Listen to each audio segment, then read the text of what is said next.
भगवान ने अपनी वाणी में सुखों को प्राप्त करने का उपाय बताया है। सिर्फ पुरुषार्थ करने से ही मेरे को सद्गति प्राप्त नहीं होने वाली है। क्या एक मजदूर 10 घंटे का कठिन परिश्रम करता है, लेकिन अब पुरुषार्थ से वह सद्गति में नहीं जा सकता?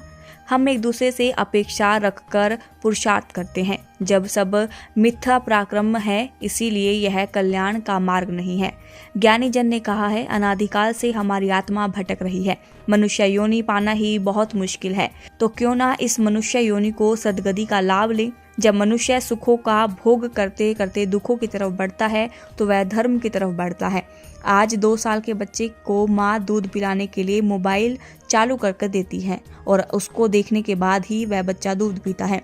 आज का युग मोबाइल का युग है, इसीलिए परिवार की आपस की चर्चा कैसे होगी? बताओ, वह धर्म कैसे करेगा?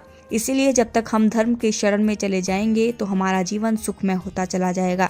बच्चा जब जन्म लेता है तो दूध की बोतल, थोड़ा सा बड़ा हुआ तो कोल्ड ड्रिंक की बोतल, जब जवान हुआ तो शराब की बोतल, थोड़ा बीमार हुआ तो ग्लूकोज की बोतल, बीमार ज़्यादा हो गया तो खून की बोतल, मरने के बाद गंगा जल की बोतल। अब हमें इससे बाहर आकर सांसारिक सुखों को त्याग करके हमें सद्मार्ग की तरफ बढ़ना चाहिए। सुखों तक जाना है तो सबसे पहले विनम्रता आनी चाहिए। विनम्रता आएगी तो ज्ञान होगा, और ज्ञान होगा तो हमारा जीवन सद्मार्ग की तरफ चलेगा। अज्ञान अपने आप ही दुखों का होता है और दूसरों को दुखी भी करता है। एक बार एक दामाद मुंबई अपने ससुराल में गया और काफी समय तक रुका वहीं। उसके घर से पत्र आया। उसने पत्र खोलकर देखा तो वह जोर जोर से रोने लग गया। यह देखकर ससुराल में सबने पूछा कि क्या हुआ, क्यों रोने लगे? वह किसी के सवाल का जवाब ना देकर जोर जोर से रोने लगा।